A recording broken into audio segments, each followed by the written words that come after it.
I really need a lead in. I don't have a name of the show. I don't have a lead in. I'm back. I'm back. And today I've got with me a real live city councilman. I'm so excited. My little YouTube nonsense has kind of sort of turned into, I don't know what, something. But I'm very excited to say that I have with me City Councilman Jay Musleh. So welcome, Jay. Well, it's nice to be here, Sue. Thanks for inviting me. Well, I'm glad you came. I've kind of extended the invitation to all the candidates, and I appreciate you taking me up on that. So that was nice of you. It's a little unorthodox where I'm making people come to, but here you are. Well, you've got a nice little studio set up here. Well, So. thank you. I have way too much time and money on my hands, I guess. I don't know. My hobbies are ridiculous. But so anyway, how has campaign season been for you so far? It's been a very hectic campaign season. It- The last campaign I had to run was 2013 because I was unopposed in 17, and of course my original was in 2012.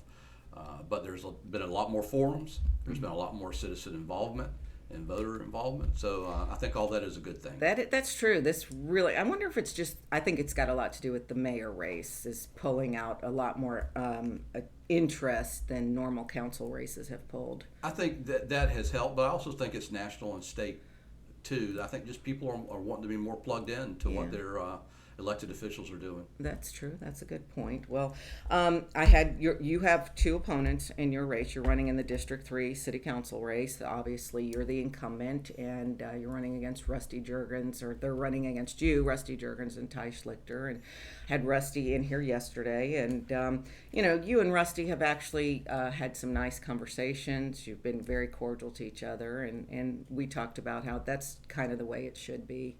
Well, Rusty and I used to live in the same neighborhood. Is that right? Yeah, there was an empty lot between us, but other than that, our houses were right next. We're right next door to each other. So I've known Rusty a long time. I like Rusty. Yeah, and Rusty stated he wasn't running against you. He was running for the seat, and that's admirable for both of you. And may the best man win, and that's what we have to look at it.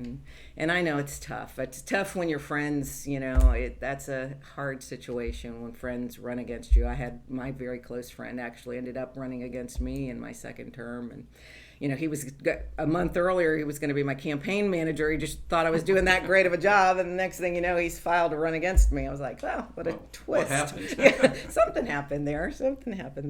So, I don't want to skip over this because I've talked about it with the other candidates that have been here. But there's been some negative mailers going out, and I've made it real clear that I don't necessarily agree in these smaller races that it was necessary, but kind of who lobbed the first grenade? I don't even remember at this point. Well, that was a PAC lobbed the first grenade, and it was lobbed against Brent Molliver and myself. Oh, that's right. And then on the flip side of it was my opponent, Ty Schlichter, and Brent's opponent, Barry Mansfield.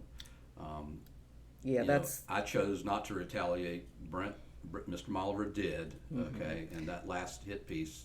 He's been retaliating and retaliating. I think it's a little much, but I always say it's the consultants that fight it out behind the scenes. So, when the consultants start, throwing the mail pieces, that's of course where we get paid. So, yeah, it makes the candidates look bad, but the truth is it's the marketing companies and the consultants behind the candidates that if you've raised that money, we're going to use it, but the candidate does have the right to say, no, I don't want to do that. And yes. Yeah, I mean, I've talked to my, my political consultant, and we've talked about, would we do a hit piece, would we not do a hit piece, and we kind of put it on the back burner and said, no, we're not going to do it right now. Yeah. And like I said, Mr. Molliver did retaliate, and he lobbed a hit piece against both Barry and Ty. Yeah, and see, I've made it very clear. I don't agree with that. I think all races should remain separate, and that's kind of where Barry Mansfield's kind of getting lumped in, and it was a rookie mistake on their part there that they should have never been combined. You and Brent shouldn't be combined. You should be individuals. You have your own thoughts and way of being a council person, and he does, and the same thing. I mean, so it's kind of dumb to. And that's the way I've tried to run the campaign, and I've told other people we're not going to run together. Our mailers are not going to be the same. We're not going to do dual mailers. We're not going to do dual signs.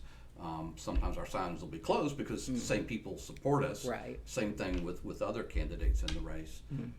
So that's kind of what I've done on my campaign. I've never sent a negative mail piece out in either of the two campaigns I ran. Yeah, I never did either. And I had one sent out on me, and it's funny. Somebody mentioned, yeah, I think it was you who said, "Gosh, we look like aliens in that one piece." Oh, yeah. and that's always the thing. They try and make the person they're attacking look, horrible. Well, I don't know. It was, my opponent was a man, and he sent out my glamour shot. I mean, the camera is not my favorite thing. And I was like, wow, that's the best picture of me I've ever seen. I mean, he shouldn't have used that. But yeah, negative mailers from the candidate perspective are hurtful. Yeah. And you're embarrassed and whatever the case, and you want to defend yourself and you can't, and it's hard. And well, it's very difficult because if on the first hit piece, I mean, there were like five things, and one of them was technically correct, and the other one were supposedly subjective. Yeah. Well, So- you know what? There was the one about y'all raised taxes. Explain that.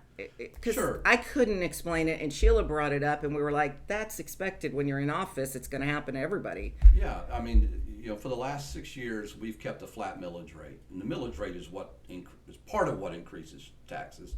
The other thing is property values. Property values have rebounded greatly since the Great Recession. So every time property values go up, even if we apply the same millage rate, we're collecting more revenue. That is considered a tax increase. Sure. You have to advertise it as a tax increase. But it only requires a 3-2 vote at council. If you raise the millage rate over a certain point, that requires a 4/5 vote. We've not raised the millage rate, again, like I said, in 6 years. But we do need the increased revenues because we've got increased expenses every year. I mean, the cost of policing and providing firefighters, providing sanitary sewer, providing garbage pickup, electricity, everything has continued to go up. Yeah. Well, just like building materials and everything. I mean, is it safe to say we're seeing inflation right now, I'm a banker, and I would say you're seeing inflation. It's okay, thank you. I was like, oh, are we going to go down that political road? I didn't mean to take you down that rabbit trail, but yeah, we are, and so that affects everything on your end, and actually that affects government entities more than personal entities because people jack up prices for government contracts and. Right. Yeah. And the general public doesn't get that. I mean, you have to be over budget review every year on a government contract and then be, in a outside business to go, wait a minute, my business over here paid this for it and we're getting charged this for it. And, it's just typical how people, yes. what's the word I'm looking for? How people take advantage of people's tax dollars. And we try to guard those as much as we possibly can. We have a procurement department that has rules and regulations. And the flip side of that is we also try to do as much business as we can locally. Doesn't always happen. And we do get criticized from time to time. Sure. Why didn't this go local? And, there's only so much you can do to do that local market. Yeah.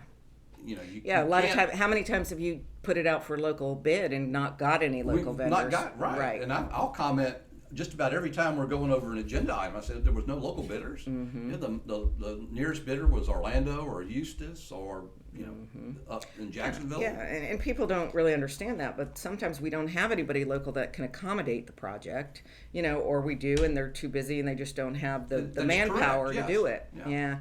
And I mean, we would get criticized quite a bit on that with the school board projects because I was the same way. I felt like we needed to keep all of that local and keep our dollars here turning over in the county, but you can't always do it even though you want to. Right, but the flip side of that is when our local contractors or vendors or providers want to go outside, you want them to be treated fair also. That's right. If you're an Ocala company and you want to bid on something in Citrus County or Alachua County or Lake County or another county, you want them to be treated just as fair as you try to treat everybody who comes in here. Well, there's probably a lot of Ocala companies that do work statewide or even out of state. That is correct. Yes. We anyway. Well, I do want to touch on. I mentioned it yesterday. Greg Steen was here, and I am filming some of these will be later in the week, so timing's not going to link up for those of you watching. They'll be aired later in the week. I'm pre-filming because I'll be gone. But when Greg was here, we did talk a little bit about the Ocala electric utility situation. I had attended the IBEW union meeting several weeks ago, and I do have a lot of linemen and people that I'm closely connected with, that I've been hearing stuff, and I made my opinion known yesterday that, you know, I don't think we should lose the linemen that we have, you know, the few that we have left, and, you know, we're losing them in droves, and, you know, I don't believe in bringing in the subcontractors. So what's your thoughts on that? Well, the subcontractors are not a long-term solution. No. I've told that to city management over the last, I've been made aware of it for 4 to 5, 6 weeks, but I've also known that it's been an ongoing problem for months before that. But I've said it's a short-term solution, it's not a long-term solution. We got to have local linemen. Now, these are becoming very specialized jobs. Yeah. Okay. And doesn't it take like 7 years to get them trained? I think it's a 4-year internship program and then 3 more years after that. So then we're training them and losing them to subcontractors, right, obviously for more money. Right. Right, and yeah. and it's hard to imagine because we've always had a pretty competitive pay scale, and obviously we've let it lapse. So we've got to get, because if we're using subcontractors who've hired our employees away, there's no way they can deliver it cheaper to us. Mm-hmm. There's just a stopgap right now. Right. So we're going to have to go out and we're going to have to increase some salaries. We're going to have to readjust the salary scale and get that back in line with the other good benefits we have. Mm-hmm. And we have some great benefits. Yeah. We've got our city you clinic. know, that was, not that it was brought up, I don't want to say that because I was probably the one that brought it up, so I'm going to take credit for that. It's just my line of thinking. But was it letting go of our employees kind of so we could bring in subcontractors so we wouldn't have to offer the benefits package? You know, Well, nobody's ever insinuated that to me, and I hope that was not the case. Okay? Well, we need to treat our employees and treat them well. Mm-hmm. And now, if they've got an opportunity to, you know, go to another job and make a 20 to 25, 30% salary increase, go do it. I've done that before. Mm-hmm. You know, I think, you know, all of us would do that. Yeah. You know, if everything was equal, mm-hmm. everybody wants to make more money. But no, we should not be losing them simply because we want to not have to pay the benefits. Right. No. And I don't want to speak out of turn because I'm basing it off of, you know, things, I don't have that kind of knowledge, but, you know, I think there's some management issues there, and I know you've heard that, and, you know, so maybe if, you know, whoever gets reelected, you know, that needs to be all looked into a little bit further again. Yeah. I think they deserve that. They deserve a good place to work. Yes, they do. Yeah. So, you know, and sometimes there's issues, you know, I mean, you know, we can't, I knew that at schools, you know, it's the same situation. When I was on the board, we had 52 schools. You couldn't oversee each principal. I used to oversee their budgets and would get very annoyed when a principal came in over budget for the year. You know, so sometimes you have to reevaluate, you know, management, yeah. And just like employees, just like anything else. And you can't just expect that, oh, they're fine. When something like this is having a huge turnover, you and I both know if the employees are leaving in droves, something's going on with management. Yeah, we've got to get that corrected. Because they are our heroes, particularly you know, in inclement weather and storms. Yeah. There is, because I had this conversation with Chief Balkin, you let the power go out, and that electric guy driving down the street, he's more popular than you guys are. That's right. That's exactly right. You want him to come quicker than the police sometimes. Yeah. You know, that is true. Being in Florida in August and September and October without power is not any or fun. Air conditioning. Yes. And my air conditioning. I got home last night late, and when I walked in the house, I was like, "Why is it hot?" And my air went out. You know, of course, Friday night at whatever time, no. and so I'm still waiting for the guy to come to fix it. I was like, I don't know why it goes out on weekends only. Well, it's just like the fire alarm only goes off at 2:00 in the morning. True. That is true. Okay, so now I was thinking, we got off topic and I lost track of what I was going to ask you. But so how many years have you actually been doing this? I was on council for the first time, elected in May of 2012. That's when I was installed. So I've been on since then, and so it'll be 9 So and a you half have a good years. level of experience, and what is your thoughts, even if you get 3, let's say, because I keep saying that with the unprecedented 4 seats up for reelection, if we had a whole new council, it could be catastrophic, with Irie Bethea being the only experienced member, and he's only been there a year and a half, 2 years. Yeah. So, let's say it's you and Irie that are left, and you have three newbies. How's that going to be? I mean, from a sitting councilman standpoint, it's going to be different. Even if there's 2 newbies, it's going to be different. Because, we had that one time, I think, when Wardell came on. I think he came on the same year that Ilty came on. I'm So not mistaken. they were both So new? They were both new, but 3 would be, for me, obviously for me, unprecedented. And I don't know the last time that's happened. Yeah, on the school board, we never, we would get, pretty much in my 8 years, 1 new person at a time. And I told the story, I think yesterday, with Greg Steen, about my consultant back in 2002 was Paul Ferguson. And after I got elected, I was thinking he was going to give me the big pat on the back and say congratulations. And instead he said, now the hard part comes, because you need to keep your mouth shut for a year and learn.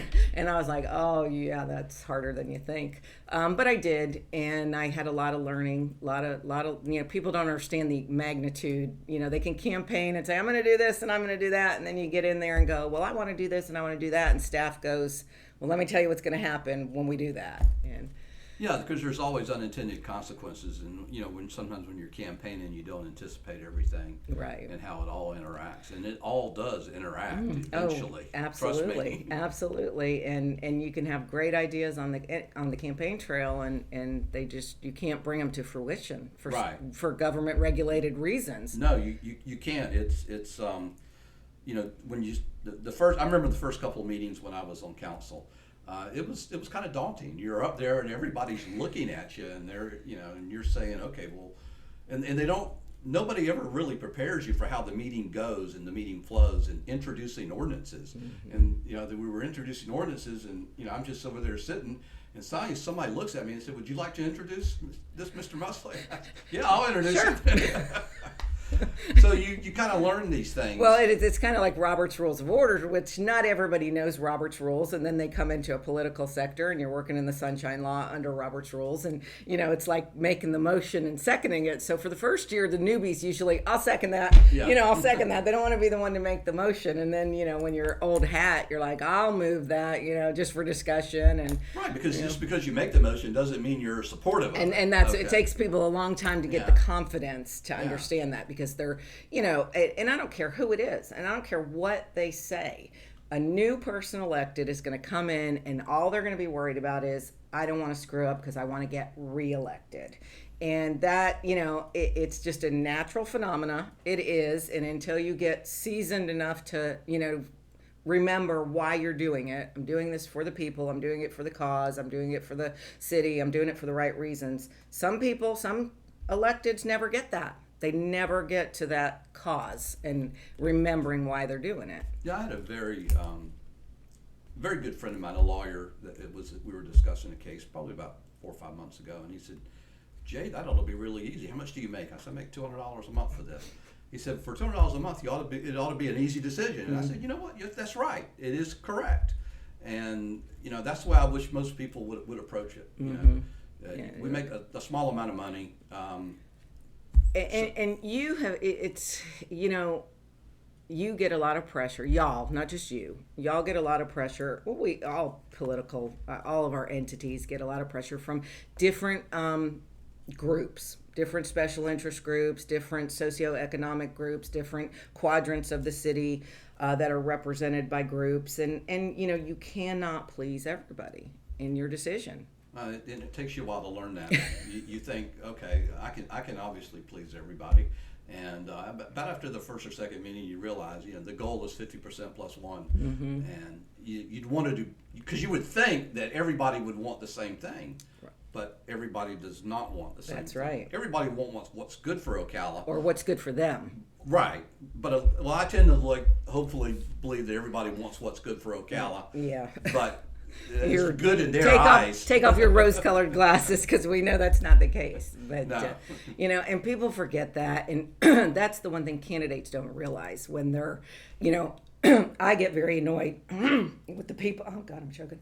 With the people that I'm. Can I have that water? Thank you. Sorry, I know it's yours, but I'm going to take it.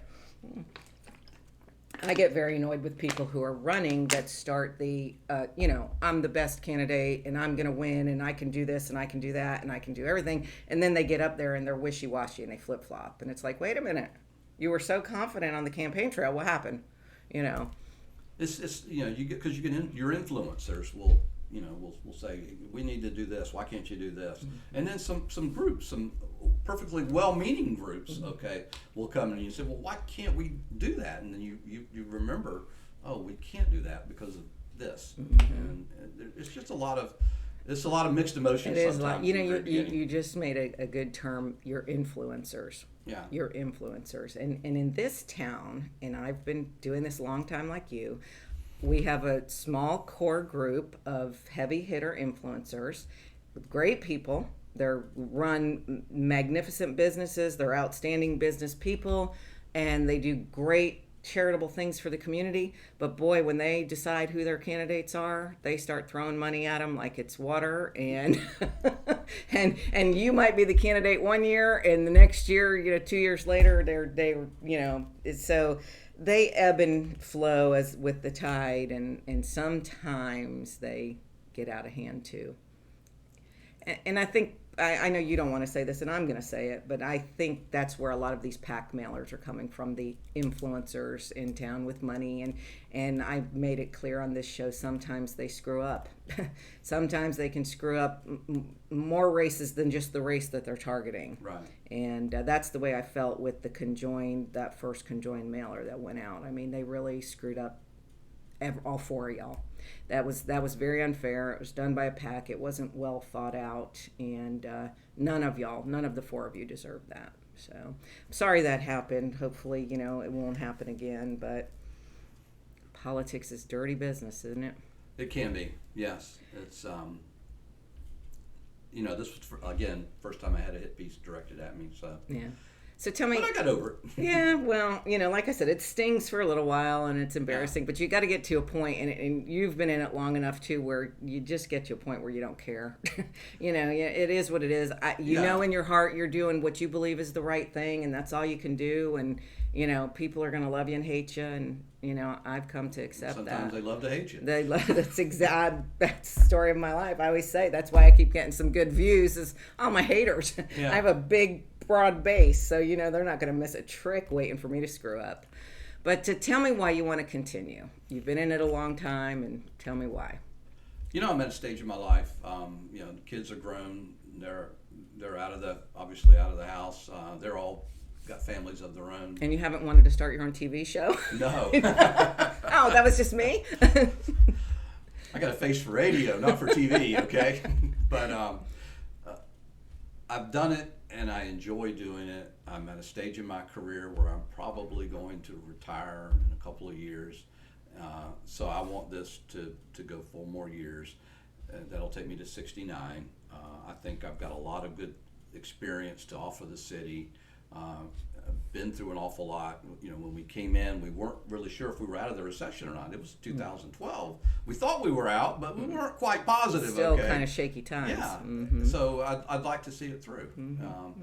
And I will promise you on this show that Jay Musleh will not run again in 4 years. Okay. Well, I'll probably be dead in 4 years, so I could be dead next week, but there'll be video on YouTube people can follow, look back on.